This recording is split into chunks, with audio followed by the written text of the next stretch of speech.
ऐसे बहुत सारे रेगुलर व्यूअर्स हैं जो हमारी कहानियां देखते तो हैं, लेकिन आपने चैनल को सब्सक्राइब नहीं किया है। अगर आप भी उन 85% लोगों में से एक हैं, तो जल्दी से सब्सक्राइब बटन दबाओ। और हाँ, लेटेस्ट थ्रिलिंग क्राइम स्टोरीज की नोटिफिकेशंस के लिए बेल आइकन दबाना मत भूलना।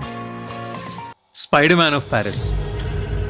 आपने कई सारी हाइस्ट मूवीज देखी होंगी जिसमें कुछ लोग मिलकर एक गैंग बनाते हैं और चोरी करते हैं।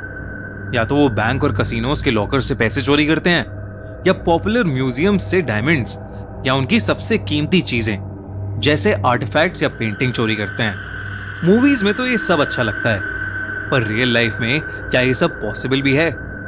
आज के जमाने में जहां हर जगह सीसीटीवी कैमरास हैं और हर जगह इतनी टाइट सिक्योरिटी है, वहां ऐसी कोई चोरी करना एकदम नामुमकिन सा हो गया है।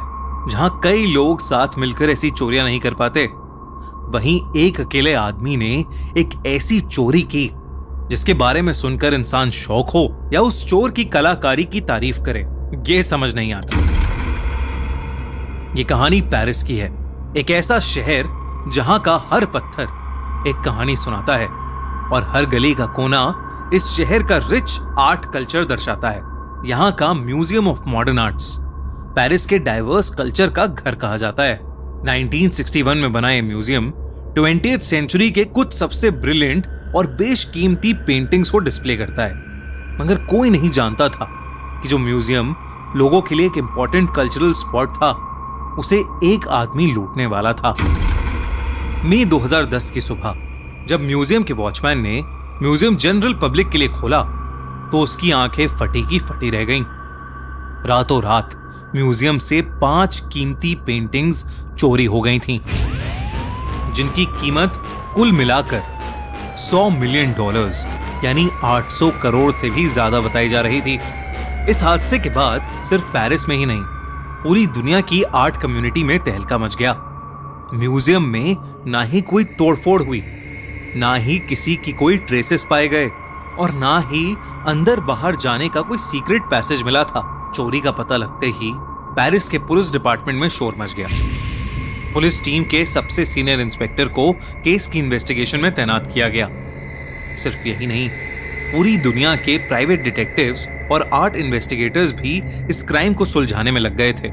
जब पुलिस ने इन्वेस्टिगेशन शुरू किया, तो उन्हें पता चला कि चोरी के वक्त म्यूजियम का अलार्म सिस्टम खराब पड़ा था और जो सिक्योरिटी गार्ड ड्यूटी पर इंचार्ज था, वो म्यूजियम के अंदर ही राउंड लगा रहा था।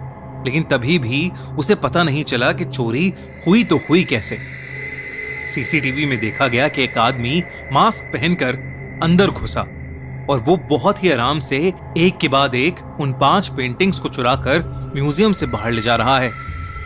ऐसा लग रहा था मानो वो किसी पार्क में वॉक करने आया हो। म्यूजियम के बाहर वाली एक साइड पर पुलिस को उन 5 पेंटिंग्स के वुडन फ्रेम्स पड़े मिले, पर उन पर भी कोई फिंगरप्रिंट्स नहीं थे। उसी तरफ म्यूजियम के एक छोटे से दरवाजे का शीशा वहां नहीं था। मतलब साफ था, चोर ने बिना कुछ तोड़े शीशे के दरवाजे से शीशा ही निकाल लिया और वो अंदर घुस गया था।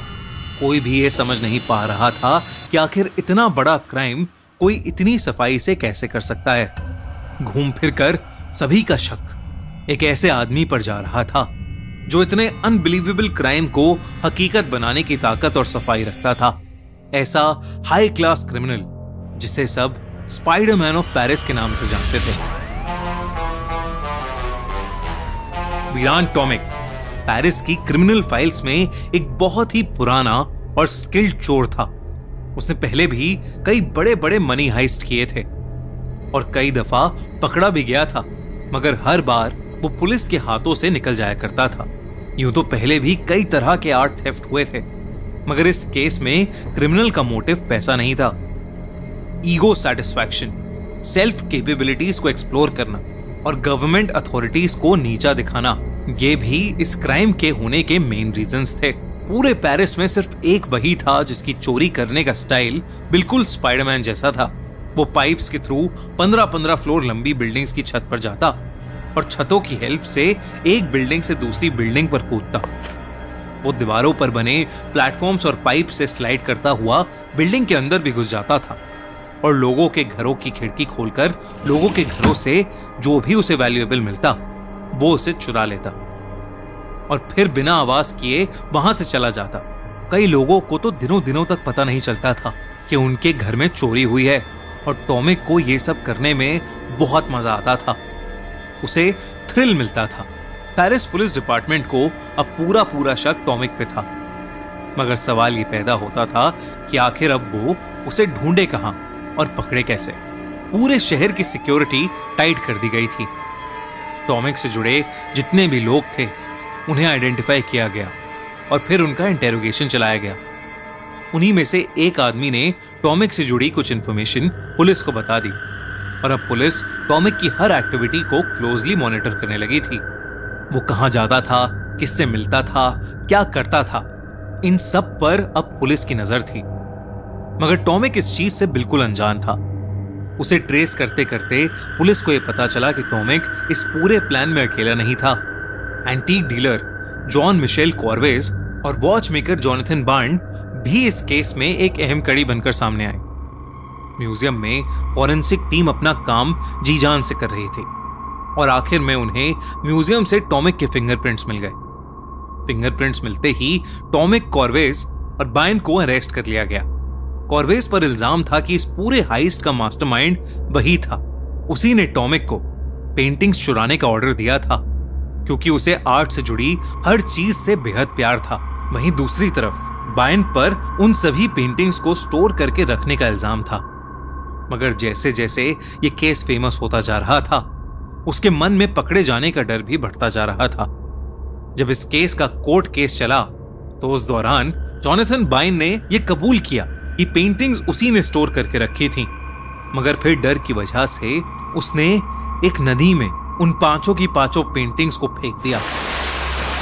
टॉमिक केस के दौरान बहुत ही एरोगेंट और प्राइड से बात कर रहा था और उसी तरीके से अपना पूरा प्लान बता रहा था। कोर्ट ने इस केस के सभी दलीलों को सुना और केस को कंटिन्यूड रखा। जनवरी 20, 2017 की तारीख को तीनों मुजरिमों को कोर्ट की तरफ से सजा सुनाई गई। कॉर्वेज को 7 साल, बार्न को 6 साल और इस केस के मेन चोर टॉमिक को 8 साल की सजा सुनाई गई। ये केस तो 2017 में निपटा दिया गया, मगर कई एक्सपर्ट्स ये कहते हैं कि तीनों ही क्रिमिनल्स को पता है कि वो लॉस्ट पेंटिंग्स एक्चुअल में है कहां।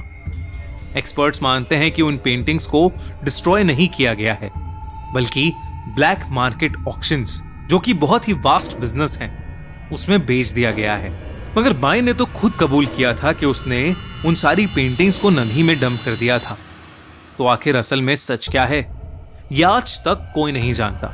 सच जो भी हो, वो 800 करोड़ की पेंटिंग्स अब समुंदर में किसी बूंद की तरह गायब हो चुकी हैं, जिनका मिलना अब शायद नामुमकिन सा लगता है। पर टॉमिक की यह अनबिलीवेबल सी चोरी शायद दुनिया की सबसे फेमस और रोमांचक चोरी थी। आपको क्या लगता है? हमें कमेंट्स में जरूर बताइए और हमारे चैनल द क्राइम शो को जल्दी से सब्सक्राइब कीजिए।